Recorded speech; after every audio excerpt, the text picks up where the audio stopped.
telah saya hadiri pada 17 November yang lalu, yang melibatkan 94 sekolah di dalam zon 2, termasuklah Petaling Perdana, Kuala Selangor, Kuala Langat dan Sabak Bernam. Untuk modul 4 ini, sebenarnya saya telah menerima 3 jenis kit yang disediakan oleh pihak pihak yang mengelolakan modul ni, iaitu kit yang pertama DNA origami yang saya telah hantar dalam grup Science Expert. Yang kedua blood typing kit, dan yang ketiga DNA dan DNA extraction kit yang ketiga tu. Jadi semasa modul ini di-present, kita hanya menggunakan 2 kit sahajalah, iaitu DNA origami dan juga DNA extraction. Okey, kita boleh teruskan. Wan, presenter semasa modul 4 ini adalah Cik Lydia, Lydia Teo daripada Science Bridge Academy, dan ia juga disponsor oleh Kerajaan Negeri Selangor. Okey, kita boleh lihat dekat skrin profile trainer Teo Lydia ini. Dan seterusnya kita lihat apakah agenda utama sebenarnya dalam modul 4 ini. Okay, Wan, seterusnya. Okey, agenda utama modul 4 ini adalah sebagai, kalau kita lihat yang pertama adalah memastikan pengajaran sains menjadi lebih efektif melalui eksperimen ataupun practical work. Maknanya kita nak mengajar sekarang ni lebih kepada eksperimen. Selain daripada mengajar teori, kita perlu lebihkan praktikal. Okay. Yang kedua, agenda utama modul 4 ni adalah untuk mewujudkan eksperimen yang menarik yang boleh di-apply mengikut silibus biologi yang terbaru. Silibus biologi KSSM yang terbaru. Dan yang ketiga adalah untuk memperkenalkan aktiviti-aktiviti menarik yang berkait dengan KSSM biologi seperti quizzes, simulasi, eksperimen, video dan online games. Dan yang keempat, agenda utama dia adalah untuk ini yang kita belajarlah sepanjang menghadiri modul 4 ini adalah dengan membina kromosom dan dibantu oleh trainer tadi untuk mengekstrak DNA, dan tajuk ini adalah berkait dengan silibus biologi tingkatan 5, iaitu dalam bab 11 pewarisan. Okay, seterusnya.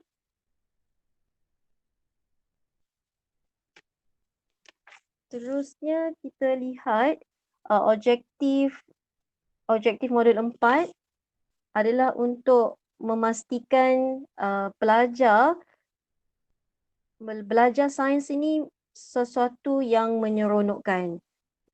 Selain daripada itu, strengthen the skill of Selangor State teachers, kita nak menguatkan lagi, mengkukuhkan lagi skill guru-guru di Negeri Selangor ini dalam membudayakan minat dalam subjek yang melibatkan STEM.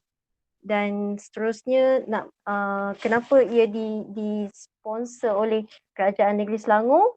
Kerana Kerajaan Negeri Selangor ingin menjadikan Negeri Selangor ini sebagai hub STEM educational. Okey. Kita teruskan. Teruskan lagi, Wan. Kalau cikgu nak lihat, boleh. Okay, what is the science? Ini kita semua telah terdedah dengan apa itu sains. Seterusnya, Wan.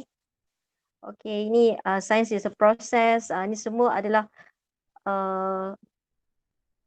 yang kita dah biasa lihat ya, observing, classifying dalam proses science. Okay, seterusnya. Okay, what is experiment? Sains tidak lari daripada menjalankan eksperimen. Okay. Ini adalah model of scientific reasoning. Cikgu nanti boleh tengok melalui apa yang telah dihantar dalam grup. Okay, what practical work can do? Okay, ini sebenarnya kenapa dalam sains, terutama dalam STEM ni, sangat diutamakan, sangat difokuskan untuk menjalankan practical work, maknanya eksperimen. Okay, pertama adalah untuk motivate, untuk memotivasikan dan merangsang minat pelajar terhadap subjek sains. Yang kedua, skill, maknanya meningkatkan dan mengasah lagi skill guru dan juga pelajar dalam mengendalikan bahan-bahan semasa menjalankan eksperimen di makmal. Develop expertise, maknanya kita nak merangsang dan membina kemahiran bagi pelajar dalam menggunakan radars dan juga itu scientific method lah untuk dalam apply, dalam mengapply proses sains semasa menjalankan eksperimen. Okay, seterusnya enhance learning of scientific knowledge. Okay, next. Okay, student attitude in science. Ini sikap-sikap pelajar dalam sains bila kita menjalankan eksperimen. Pelajar-pelajar ini akan melahirkan sikap-sikap yang baik dalam sains. Contohnya curiosity, mereka akan sentiasa ada perasaan ingin tahu, lebih berobjektif, jujur dalam memberikan data, openness, withholding judgment dan skepticism. Okay. Seterusnya kita lihat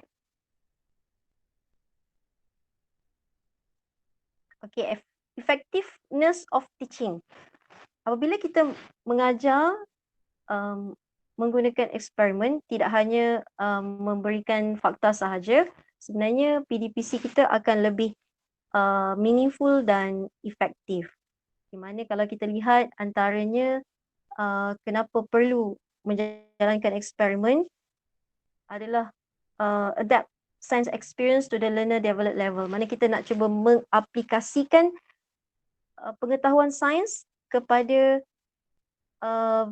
suatu yang logik, yang sebenar. Okay, seterusnya kita akan lihat encourage interaction among. Dalam kita melakukan eksperimen, sebenarnya kita mampu untuk ada interaksi antara pelajar, dapat menyokong antara satu sama lain, memberi motivasi untuk membantu dan sebagainya. Okay, dan sebenarnya dalam menjalankan eksperimen ini kita boleh menggunakan approach yang pelbagai. Okay, next. Next one.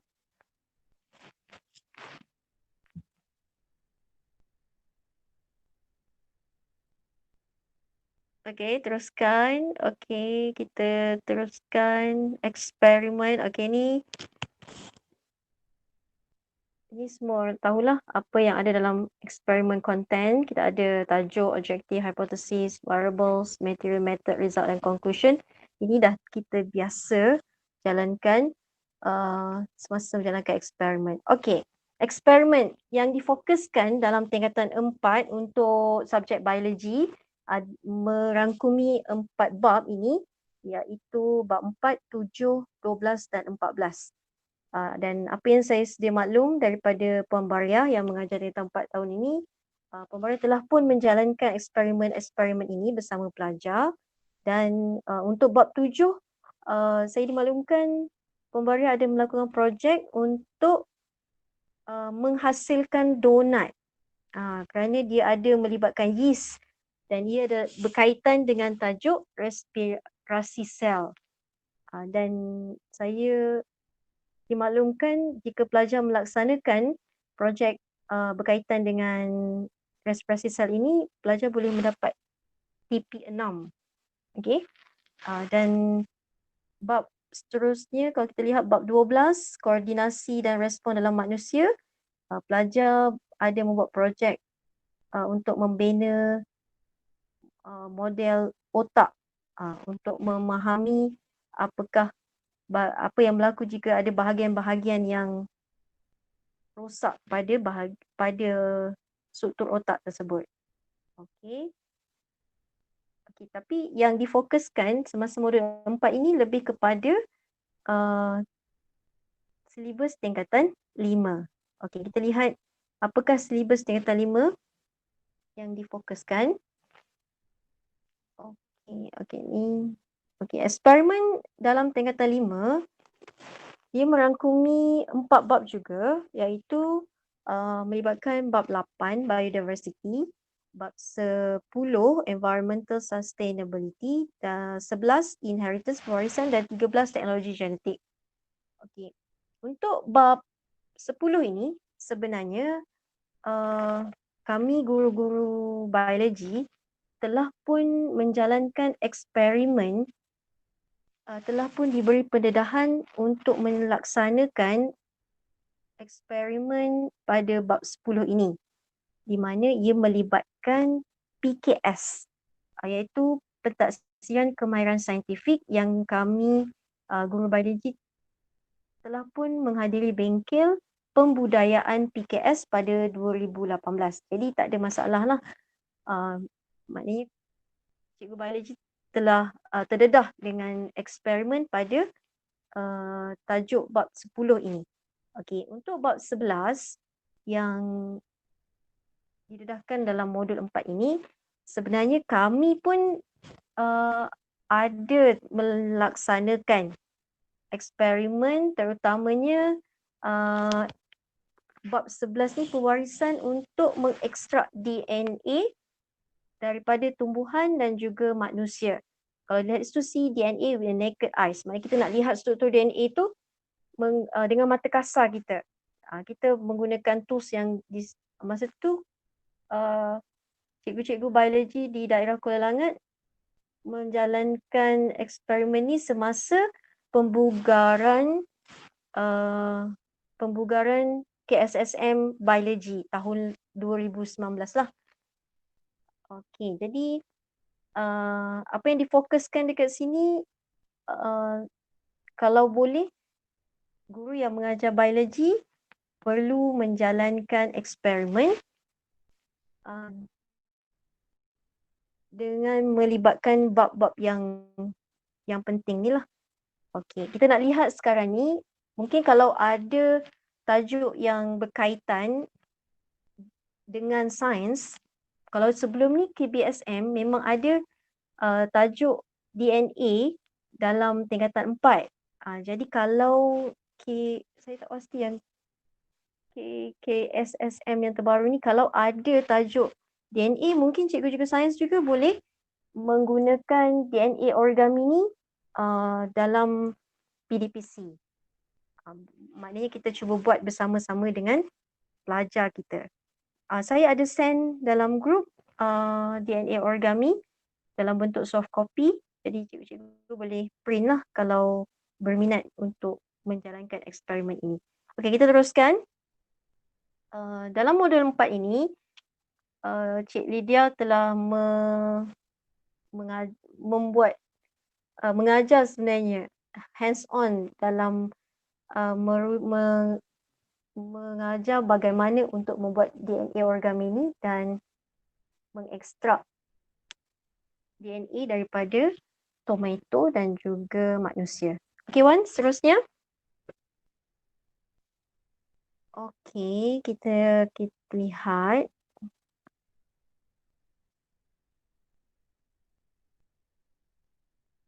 Step-step yang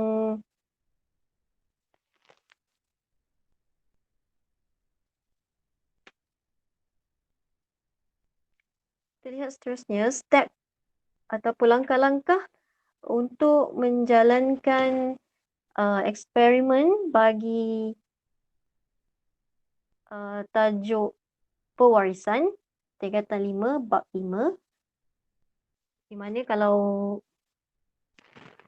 ikutkan KBSM tingkatan 5, kita memang ada belajar tajuk pewarisan lah. Ia melibatkan tajuk genes and chromosome dan DNA extraction. Jadi kalau sebelum ni mungkin kita hanya menunjuk secara menunjukkan kepada pelajar mungkin dengan menggunakan gambar ataupun video struktur kromosom ini. Jadi mungkin selepas ini kalau saya yang mengajar biologi di tahun 4 tahun depan ataupun cikgu sains yang ada tajuk DNA, struktur DNA ni, boleh kita bersama-sama membina struktur DNA yang dalam bentuk double helix bersama dengan pelajar. Okey. Okey, teruskan. Okey, ini bentuk kromosom lah. DNA, kita ada nucleus, DNA dan kromosom. Okey, yang kita nak bina adalah struktur DNA. Struktur DNA ganda 2. Okey, seterusnya. Okey, ini adalah konten yang ada di dalam kandungan yang ada dalam silibus berkenaan dengan tajuk pewarisan. Okay, seterusnya kita pergi kepada, ini DNA origami model double helix. Kita nak tengok step dia. Okay, how to build, macam mana nak bina. Maknanya dalam, maknanya kita ada diberikan step. Mungkin bukan dalam bentuk video tapi diberikan dalam bentuk carta ahli begini. Maknanya cikgu-cikgu boleh buat bersama dengan pelajar lah. Step by step untuk menghasilkan struktur DNA. Okey, seterusnya. Okey, yang ini last ada lebih kurang ada 10 cara untuk membina, bagaimana untuk membina struktur DNA double helix ini. Okey. Okey, dan inilah bentuk sebenarnya bila telah terhasil bentuk origami DNA double helix ni. Maknanya kita tunjukkan secara live kepada pelajar struktur sebenar DNA. Okey. Okey. Seterusnya, eksperimen yang kedua yang difokuskan adalah DNA extraction. Maksudnya kalau tadi kita lihat struktur DNA dalam bentuk 3D, maknanya sekarang ni kita nak tengok yang sebenar bentuk DNA tadi dengan kita mengekstrak daripada tumbuhan, iaitu kita gunakan buah tomato, dan juga kita boleh ambil DNA daripada manusia daripada hasil kumur, air yang dikumurkan. Maknanya air yang dikumurkan lah, kita boleh dapatkan DNA dari situ. Okey, so objektif utama kita menjalankan eksperimen DNA extraction ini adalah untuk kita mengekstrak DNA daripada tumbuhan, sel tumbuhan, iaitu merujuk kepada buah tomato, dan juga sel haiwan, sel manusia lah, daripada diri kita sendiri. Okey. Okey, ini kita lihat materials ataupun bahan yang diperlukan untuk digunakan bagi mengeluarkan DNA dalam tomato. Okay, di mana perkara utama adalah buah tomato itulah. Tapi masa-masa pembentangan modul 4 ini, ramai cikgu yang tak dapat menjalankan eksperimen bersama kerana dia tidak memaklumkan bahawa untuk menyediakan buah tomato itulah, kerana kita perlu kita perlu ambil daripada buah tomato sebenar. Okey. Okey, kita ada bahan-bahan yang diberikan ni, bahan-bahan yang ditunjukkan dalam skrin ni sebenarnya ada disediakan, termasuklah etanol, extraction buffer, cuma pestle dan mortar ni tak adalah. Mana pisau semua tu tak ada, kita sediakan sendiri. Okey, seterusnya kita lihat step bagi menjalankan eksperimen untuk mengeluarkan DNA sel tumbuhan, iaitu kita ambil daripada tomato, mana kita perlu memotong tomato tadi dalam bentuk kecil, cube. Lepas tu kita kena crush dia, kita kena hancurkan tomato itu menggunakan lesung batu tadi dalam masa 5 minit. Lepas tu kita akan tambahkan extraction buffer dalam tomato yang telah kita hancurkan dan kita mix it well lah, kita akan gaulkan bersama. Okey. Yang lain tu cikgu boleh tengoklah daripada penerangan tersebut. Dan ini pula adalah bahan yang digunakan untuk mengekstrak DNA manusia. Bezanya antara bahan yang diperlukan untuk mengekstrak DNA tumbuhan dan manusia ini, kita perlukan sabun dan juga garam. Okey, di mana garam ni berfungsi untuk kita berkumurlah untuk mendapatkan DNA. Okey, seterusnya. Okey, ini adalah langkah-langkah yang perlu dilakukan untuk menghasilkan atau menjalankan eksperimen ini.